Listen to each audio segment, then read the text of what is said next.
esposa decidió marcharse y me pidió que no la buscara. Acepté su decisión, hasta que apareció furiosa en mi puerta días después. Comencé a trabajar en obras a los 22 años, como ayudante. No era que me fascinara la rutina de 80 horas semanales, pero sabía que necesitaba construir algo mejor de lo que había recibido. Mi padre nos abandonó cuando yo tenía apenas 4 años. Desde entonces, fue solo mi madre y yo, viviendo en un pequeño apartamento de una habitación, con una calefacción que fallaba la mitad del invierno. La vi hacer malabares para que cada billete rindiera lo imposible. A los 25, ya dominaba varios oficios: fontanería, electricidad básica, estructuras, drywall, lo suficiente como para considerarme peligrosamente útil. Había ahorrado lo necesario para empezar clases nocturnas en administración de empresas. Mis amigos Tomás y Sergio estaban en una situación parecida, sabían trabajar con las manos, pero estaban hartos de ver cómo otros se enriquecían gracias a su esfuerzo. Así que, a los 27, juntamos nuestros ahorros, $17,000 cada uno, que en ese momento se sentían como una fortuna, y lanzamos nuestra propia empresa de reformas. Al principio hacíamos de todo: arreglar grifos,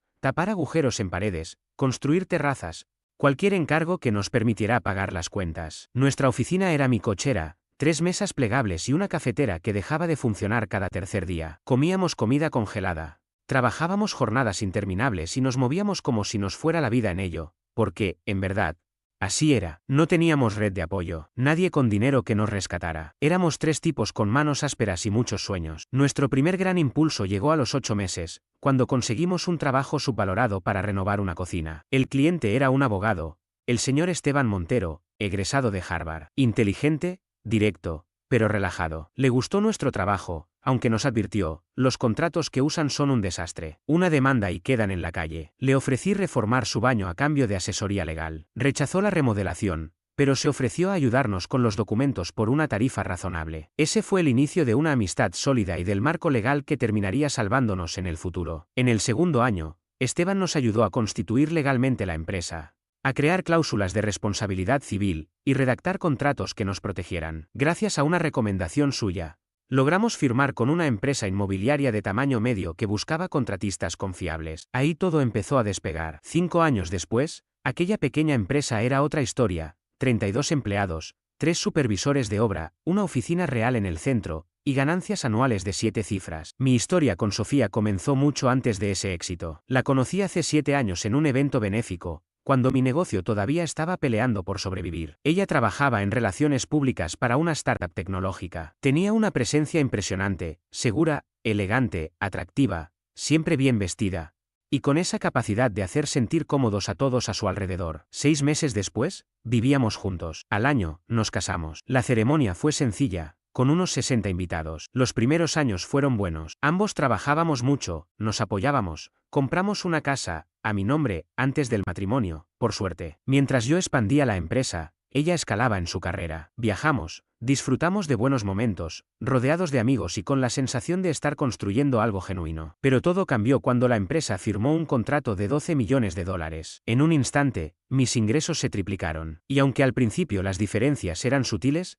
pronto se hicieron evidentes. Sofía empezó a almorzar fuera con sus compañeros con más frecuencia. Luego vinieron las quejas: su jefe era tóxico, sus colegas la envidiaban. Les molesta que sea mujer y competente, decía con desdén. También aparecieron las salidas prolongadas con la excusa de hacer contactos. Cuando le escribía para saber si llegaría tarde, a veces respondía horas después: perdón, estoy con unos clientes. La realidad era otra: su interés por su trabajo disminuía, mientras el entusiasmo por el estilo de vida que mis ingresos permitían iba en aumento. Una noche, durante la cena, me dijo que ya no se sentía realizada en relaciones públicas. Le propuse asumir un rol más desafiante en su empresa, y casi se ofendió: no entiendes. Necesito hacer algo que realmente signifique algo para mí. La animé a buscar qué la motivaba, pero en vez de explorar mientras conservaba su empleo, decidió renunciar sin plan alguno. Según ella, no podía enfocarse en su futuro si seguía atrapada en un presente tóxico. 2 meses de búsqueda interior, compras y días de spa, más bien, terminaron en una gran revelación. Quería ser asesora de imagen personal. Siempre había tenido buen gusto, y según ella, algunas amigas le pedían consejos de moda. Invertí en su nuevo emprendimiento, $7,500 en una certificación exclusiva, más unos $15,000 en inventario inicial, página web, sesiones fotográficas y tarjetas de presentación. Estaba ilusionada, y me alegraba verla entusiasmada. Pero al cabo de 6 meses, la chispa se apagó. Los clientes eran exigentes, y montar un negocio propio resultó más difícil de lo que imaginaba. Comenzó a tomarse días personales para lidiar con el estrés. Cuando le sugería que mantuviera un horario o que elaborara un plan de marketing, respondía molesta. Esto no es construcción. El trabajo creativo no funciona con rutinas. Mientras yo lidiaba con obras, clientes, empleados y jornadas maratónicas, ella pasaba tardes en el sofá, rodeada de bolsas de compras de marcas de lujo. Cuando le preguntaba por un cargo de $4.700 en una tienda exclusiva, respondía con fastidio: es una inversión para mi marca. No esperaría que tú entiendas de marketing. Nuestra vida íntima, que en sus mejores años era intensa, se volvió casi inexistente. Pasamos de tener relaciones varias veces por semana a una vez cada 2 semanas, y solo si ella lo deseaba. Siempre se sentía como un favor. Si lo mencionaba, reaccionaba a la defensiva: ¿de verdad es lo único que te importa? Me estás presionando. Y se encerraba 2 horas a tomar un baño. Era un patrón. Cada vez que cuestionaba algo, me hacía sentir que el problema era yo. Pero en ese momento, no lo veía con claridad. Todo empeoró cuando apareció Valeria, una mujer de 37 años, divorciada 2 veces, que se convirtió en su mejor amiga. Desde el momento en que la conocí, supe el tipo de persona que era. Vestía de diseñador, vivía para el espejo y tenía una risa tan falsa como condescendiente. Su Instagram era un catálogo de lujos sin fuente de ingreso visible. Vivía de acuerdos de divorcio y sabía cómo mantener ese estilo. No tardó en llenar la cabeza de Sofía con frases como: conoce tu valor y los hombres deben proveer. Valeria tenía un doctorado no oficial en oportunismo financiero, con una especialización en aprovechar acuerdos legales, y era la flamante coach de vida de Sofía. Desde que comenzaron a pasar más tiempo juntas, todo cambió. Los fines de semana ahora eran escapadas a Las Vegas, rutas de vinos por Napa, jornadas de compras sin límite, todo pagado por mí. Sofía regresaba contando anécdotas sobre hombres que las invitaban a bebidas en clubes o les enviaban botellas por simple diversión. Pero el gasto no era lo único preocupante. Sofía había empezado a adoptar la forma de pensar de Valeria. Decía cosas como: los hombres deben entender que apoyar económicamente a su esposa no es una opción, es lo mínimo. O Valeria dice que un verdadero hombre no cuestiona lo que su esposa gasta. Y de pronto, me di cuenta de que algo no encajaba. Giraba la pantalla del celular cada vez que escribía. Su cuenta de Instagram se llenó de fotos en el gimnasio. Ni siquiera intentaba ocultarlo. Poco después comenzó a hablar de un supuesto cliente nuevo, Jordan, un entrenador personal con miles de seguidoras en redes sociales, que necesitaba asesoría de imagen para su marca fitness. Las sesiones entre ellos se extendían más de la cuenta. Ella volvía tarde, con un perfume masculino que no era mío. Yo no soy ingenuo,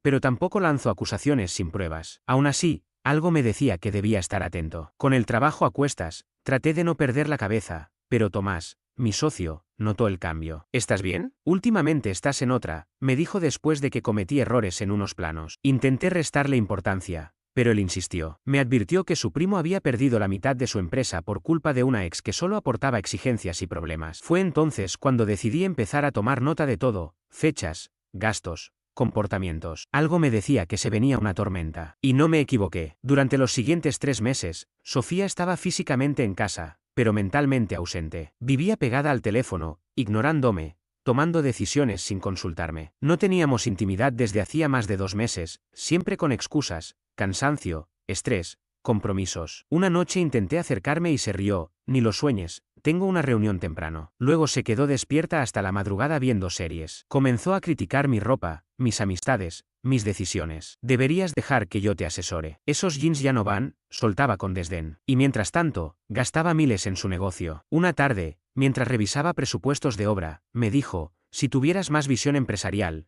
contratarías a alguien que hiciera eso por ti. Jordan dice que las personas exitosas delegan. Jordan, otra vez. Ya entendía por dónde iba todo. Hubo 2 momentos clave que me confirmaron lo que ya sospechaba. Primero, un jueves, llegué temprano de una obra. Eran las 2 de la tarde. Al entrar, encontré a Sofía y Valeria sentadas en la cocina, conversando con copas de agua con gas. Solo asegúrate de tener tu salida bien organizada. Primero pon en orden tus finanzas, decía Valeria. Mi segundo esposo intentó esconder bienes, pero mi abogada encontró todo. Siempre creen que son más listos. Al verme, se quedaron mudas. Sofía forzó una sonrisa falsa. ¡Qué sorpresa verte tan temprano! Pregunté qué salida estaban planeando.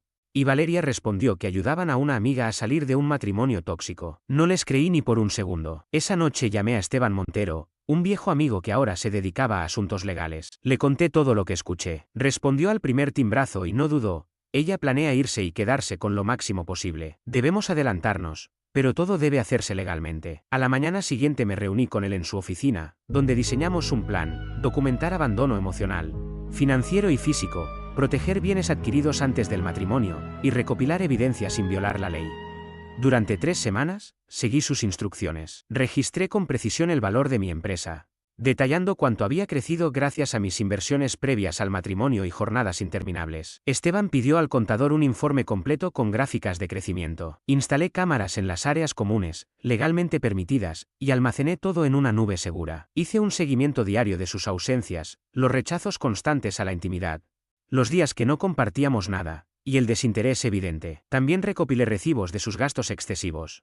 Más de $7.000 en regalos para Jordan en solo 3 meses, incluyendo viajes que ella llamaba desarrollo empresarial. Armé un inventario detallado de nuestras pertenencias con facturas que demostraban que teníamos antes del matrimonio y que se adquirió después. El otro punto de quiebre fue cuando su celular vibró mientras se duchaba. En la pantalla apareció una vista previa de un mensaje de Jordan: no puedo esperar a la próxima semana, cuando ya no tengamos que escondernos. Tomé una captura rápida. No dije nada. No aún. Era vital que fuera ella quien diera el primer paso. El abandono formal fortalecería mi posición legal. El lunes siguiente comenzó como cualquier otro. Trabajé con normalidad. Compré un par de buenos cortes de carne para cenar y me fui a casa. Sofía había estado distante todo el fin de semana, pegada al celular, saliendo con excusas vagas. Yo fingí tranquilidad. Estaba en la parrilla cuando regresó de otro de esos almuerzos de negocios con Valeria. Según sus historias de Instagram, habían pasado 6 horas bebiendo en una terraza elegante. Entró sin mirarme demasiado, revisando su teléfono, y entonces lo soltó sin rodeos. Esta noche me mudo. Necesito espacio. Así, como si estuviera pidiendo un café. Dejé de darle vuelta a los filetes en la parrilla y la miré. Para mi sorpresa, no sentí rabia ni desconcierto, sino una especie de tranquilidad. Finalmente, había llegado el momento que llevaba tiempo esperando. Cuando le pregunté a dónde pensaba ir, soltó un suspiro con tono de fastidio. Jordan me va a ayudar con un sitio donde quedarme. El entrenador personal al que he estado asesorando con su imagen tiene un cuarto libre. El mismo cliente con el que llevaba meses siéndome infiel. Y ese supuesto cuarto libre claramente era su cama con beneficios incluidos. Si eso es lo que quieres, le respondí sin levantar la voz, volviendo a los filetes que ya empezaban a quemarse. Ella pareció desconcertada por mi serenidad, como si hubiese esperado súplicas o lágrimas. Pero no, lo que no sabía era que llevaba tiempo distanciándome emocionalmente, viendo cómo destrozaba nuestro matrimonio día tras día. ¿Hablo en serio? No me busques. Necesito aclarar mi vida por mi cuenta. Está bien, dije. Es tu decisión. Agarró su maleta y las llaves del Range Rover, arrendado a través de mi empresa por $1.100 al mes, y se fue sin mirar atrás. 7 años, terminados así de simple. Salvé lo que pude de la cena, comí solo en la cocina y me tomé un momento para procesar todo. Luego, activé de inmediato el plan que Esteban Montero y yo teníamos preparado. Le escribí un mensaje: acaba de irse. Es hora. Su respuesta fue inmediata. Tomó el anzuelo. Documenta todo ahora que está fresco. Grabé un vídeo relatando con detalle lo que había ocurrido, incluyendo que se marchaba al departamento de Jordan, que me pidió no volver a contactarla. Guardé también las grabaciones de las cámaras de seguridad donde se la veía empacando y saliendo por voluntad propia.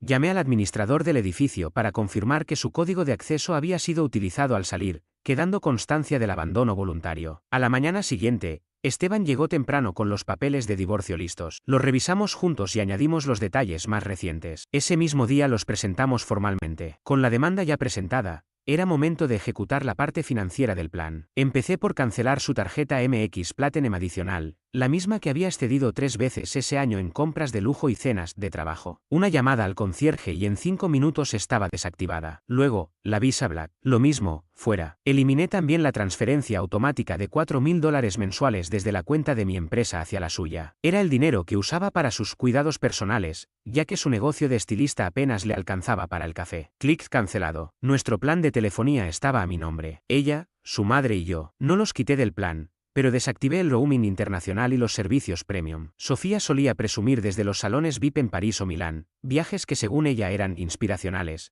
pero que en realidad eran vacaciones de compras con Valeria. Fin de eso también. Llamé a mi contador y le pedí retirar a Sofía como conductora autorizada del Range Rover, además de iniciar los trámites para devolverlo. Pasé las siguientes 2 horas cerrando todo. Cambié contraseñas, Netflix, Amazon, la seguridad del hogar. Transferí dinero de nuestra cuenta compartida a mi cuenta privada y llamé a mi asesor financiero para asegurar las inversiones. Ella quería espacio, y yo le estaba dando distancia interestelar. Esteban y yo también habíamos preparado un expediente con pruebas, grabaciones de sus llegadas a las 2 de la mañana después de supuestas sesiones de estilismo, pruebas de abandono progresivo y mal uso del dinero en común. Todo bien organizado y respaldado en físico y digital. Cuando Esteban me preguntó cuánto tiempo creía que tardaría Sofía en reaccionar, le dije que esperara hasta que las tarjetas dejaran de funcionar y viniera a pedirme dinero.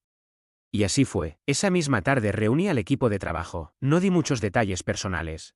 Solo que estaba atravesando un divorcio y quizá necesitaría algo de flexibilidad. Tomás y Sergio, mis socios, fueron los primeros en ofrecer apoyo. Cuenta con nosotros, hermano, dijo Tomás. Solo asegúrate de que el negocio esté protegido, añadió Sergio. Todos tenemos familia dependiendo de esto. Les aseguré que todo estaba cubierto. Aquella noche dormí mejor que en muchos meses. Me sentía como si me hubieran quitado un peso que ni siquiera sabía que cargaba. Durante los 3 días siguientes, disfruté de un silencio absoluto. Me reuní con nuestro abogado corporativo, actualicé mi testamento, cambié las cerraduras. Empaqué cuidadosamente las cosas de Sofía y despejé el baño de sus frascos y cremas. Más de 100 productos. Por fin me di el gusto de ver esas películas de Christopher Nolan que ella siempre se negaba a ver. Al final, Inception me pareció más coherente que la supuesta lealtad de Sofía. Me enfoqué en mí, empecé a ir al gimnasio antes del trabajo, cocinaba en casa, dejé de pedir comida rápida y llamé a mi madre sin interrupciones por parte de Sofía. Mi jefa de proyectos, Mía, lo notó enseguida. Jefe, lo que sea que estés haciendo,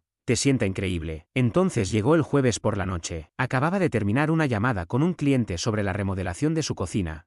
Cuando alguien golpeó la puerta con fuerza a las 9:30 de la noche, miré la cámara de seguridad.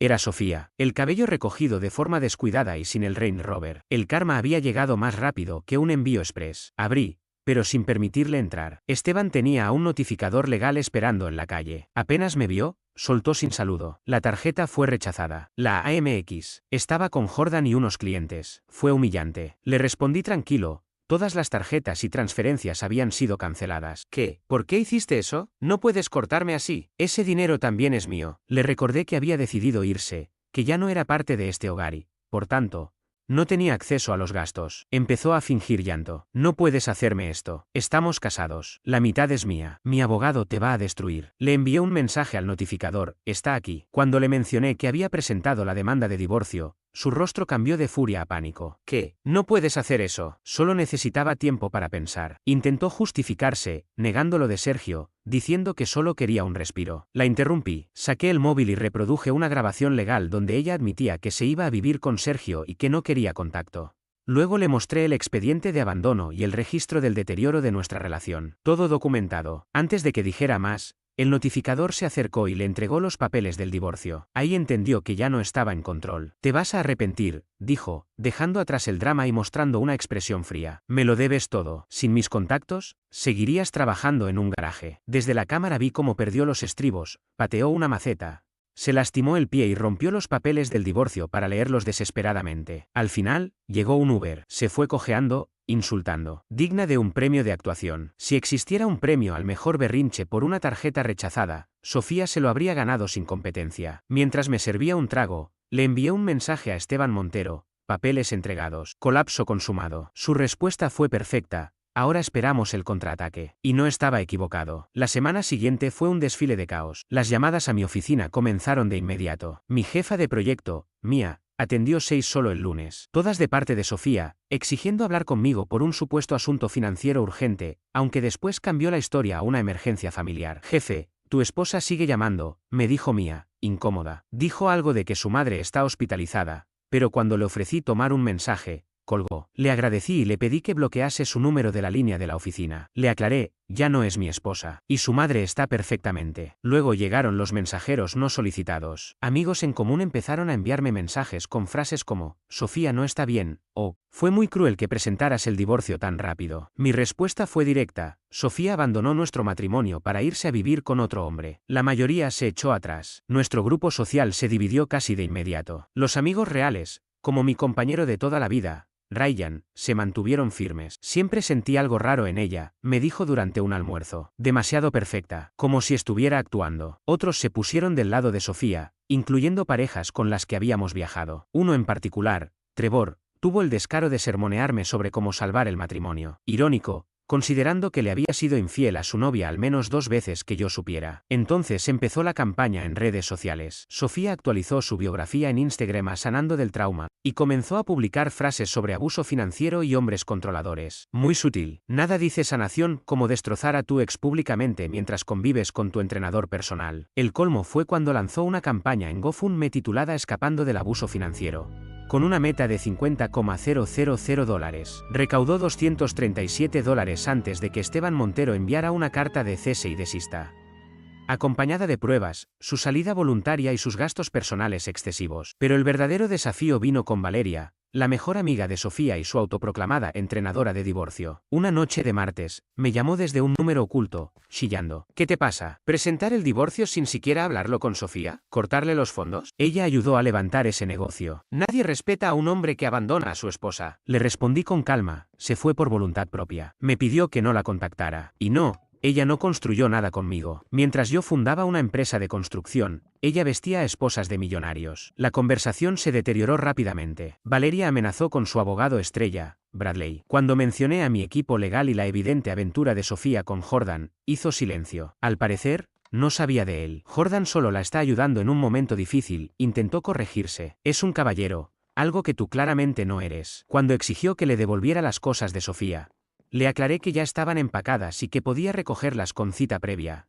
Un testigo presente y un inventario firmado. Valeria se quejó. Ayer intentó recoger lo esencial, pero cambiaste las cerraduras. Tuvo que pedirle un suéter prestado a Jordan para ir a ver a sus clientas. Pero las cámaras de seguridad la habían captado intentando abrir ambas puertas con su antigua llave. Le recordé a Valeria que intentar forzar la entrada a una propiedad anterior al matrimonio era allanamiento. Y que todo estaba grabado. Parecía que esperaban que Sofía pudiera marcharse del matrimonio, pero seguir disfrutando de todos los beneficios económicos. Ese típico intento de quedarse con el pastel y comérselo también, que ya había visto destruir a muchos conocidos. Pero esta vez, no iba a suceder. Días después, Sofía apareció en uno de nuestros sitios de obra. Carlos, mi capataz, me llamó de inmediato. Jefe, su esposa está aquí preguntando por el presupuesto del proyecto y hablando con los clientes. ¿Quiere que la saque seguridad? Le pedí que no hiciera un escándalo, pero que la alejara de los clientes y le dijera que se retirara o llamarían a la policía. Cuando llegué 20 minutos después, la vi sentada en el auto de una amiga, observando desde la acera. No le presté atención y me puse a trabajar. Una hora después, se marcharon. Esa misma noche, recibí un mensaje desde un número desconocido. ¿Te crees muy listo? Cuídate. Conozco gente que puede arruinarte la vida. Se lo reenvié a Esteban Montero, quien lo agregó al expediente. Estábamos documentando todo. Si había amenazas, era señal de desesperación. Y eso era bueno. A la mañana siguiente, descubrí reseñas negativas sobre mi empresa en Google, Yelp y Facebook, todas desde cuentas nuevas, sin historial, acusándonos de cobrar de más,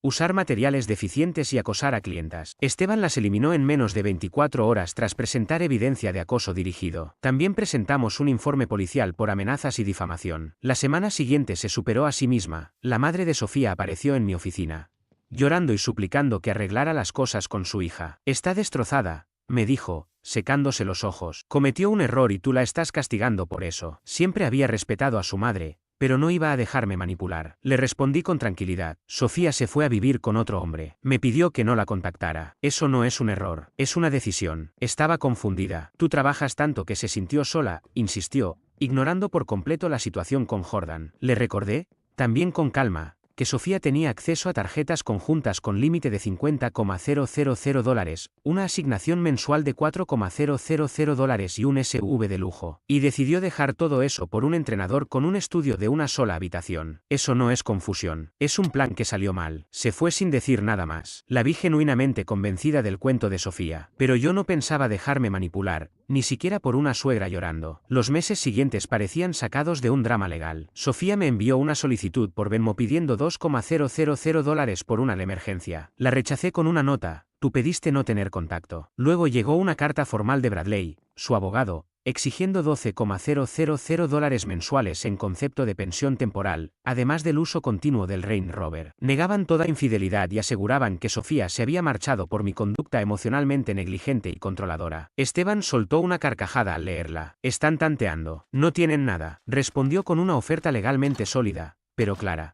Un pago único de $5,000 si firmaba un acuerdo de renuncia total y confidencialidad. Bradley devolvió amenazas. Esteban contestó con pruebas, grabaciones con fecha de las zonas comunes que demostraban abandono constructivo, y registros que evidenciaban que Sofía había gastado más de $90,000 el último año en cosas personales sin aportar casi nada a los gastos del hogar. Presentamos informes detallados de valoración empresarial que demostraban cómo el crecimiento de la empresa se debía únicamente a mi inversión previa al matrimonio y a mis jornadas de trabajo de más de 60 horas semanales. La documentación era contundente, la compañía era un bien separado, no un activo conyugal sujeto a repartición. La siguiente carta del abogado de Sofía tenía un tono completamente distinto.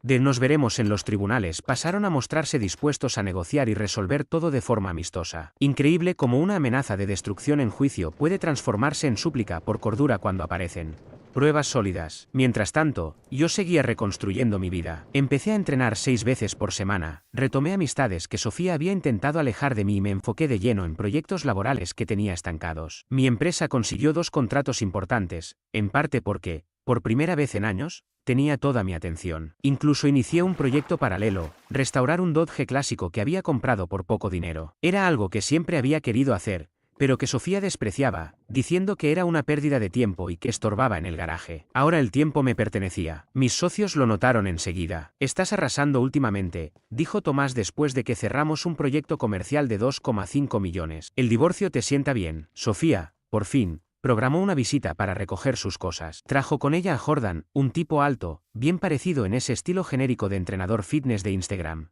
Aunque claramente incómodo con la situación, se quedó parado en la entrada mientras Sofía y Valeria revisaban las cajas que ya había preparado. Sinceramente, me dio algo de pena. Esteban Montero, mi abogado corporativo, también vino como testigo. Además, enviaron una asistente legal para registrar todo. El ambiente estaba cargado. En un momento, Sofía quiso adueñarse de mi reloj Rolex. Ese reloj es mío, reclamó. Yo lo escogí para ti. No, Sofía, respondí. Fue un regalo de mis socios cuando conseguimos la renovación de Westbrook. Incluso tengo la tarjeta firmada por ellos. ¿Qué clase de hombre le quita regalos a su esposa? Exesposa, corregí. Y uno que guarda cada recibo. Valeria no dejaba de meterse en todo, opinando sobre cada objeto. ¿Te vas a quedar con ese cuadro? Sofía lo eligió. Tú no tienes gusto sin ella. Sí, con mi tarjeta y de un artista que yo le presenté. Lo más divertido fue verlas intentar meter maletas, cajas y bolsas en el Tesla Model 3 de Jordan. No había forma. Jordan sudando, Sofía furiosa y Valeria haciendo todo más complicado. Parecía una versión inversa de un auto de payasos. No salía gente, salían las consecuencias de sus actos. El Range Rover si hubiera sido útil hoy, dije mientras luchaban con el espacio. Sofía me lanzó una mirada asesina. Al final, tuvieron que pedir un Uber XL para llevarse lo que no cabía. Cuando por fin se fueron, Esteban me dijo, te salvaste de una buena, amigo. 6 meses después, llegó la fecha del juicio. Habíamos preparado todo al detalle, cada documento, cada posible pregunta, cada escenario. Sofía se presentó con un conjunto recatado, intentando proyectar la imagen de una esposa abnegada, muy distinto a lo que mostraba en sus redes sociales. Su abogado, Bradley, arrancó con argumentos melodramáticos, hablando de cómo yo la controlaba financieramente y de que ella había renunciado a su carrera por mi empresa. Exigía la mitad del valor del negocio, la casa y manutención permanente. Entonces Esteban presentó nuestra defensa. Fue preciso, meticuloso y demoledor. Mostró publicaciones de Sofía en redes durante los días en que supuestamente trabajaba conmigo. Fotos junto a Valeria en una piscina de Miami, con el pie de foto tiempo ejecutivo. Mostró que la empresa había sido creada 3 años antes de que la conociera, y que fueron mis esfuerzos los que la hicieron crecer, no sus cenas con clientes ocasionales. Cuando Sofía afirmó en el estrado que había construido el negocio conmigo, Esteban presentó su historial laboral en una firma de relaciones públicas durante esos años. No había forma de negarlo. Señora Sofía, dijo la jueza finalmente, sus afirmaciones sobre la empresa no están respaldadas por la evidencia. La documentación indica con claridad que este fue un emprendimiento prematrimonial en el cual usted tuvo participación mínima. La sentencia fue casi idéntica a lo que anticipamos, un pago único para Sofía, apenas un 5% de lo que pedía. Me quedé con la empresa, con la casa, y sin tener que pagar ningún tipo de pensión. El acuerdo prenupcial que tanto me insistí en firmar se sostuvo perfectamente. La expresión de Sofía al escuchar el fallo no tiene precio. Al salir del tribunal, escuché a Jordan decirle que tenían que hablar sobre su situación de vivienda. Al parecer, su presupuesto no alcanzaba para financiar sus gastos. Vaya sorpresa. Al mes siguiente, vendí la casa. Era demasiado grande para mí solo y cargaba demasiados recuerdos. Compré un loft moderno en el centro, a pasos de mi oficina. El negocio va mejor que nunca. Mi vida también. Hasta que, hace 3 semanas, sonó el timbre un martes por la noche. Vi por la cámara de seguridad que era Sofía, sola. No llevaba ropa de marca, ni maquillaje perfecto. Tampoco traía esa actitud arrogante de siempre. La había perdido,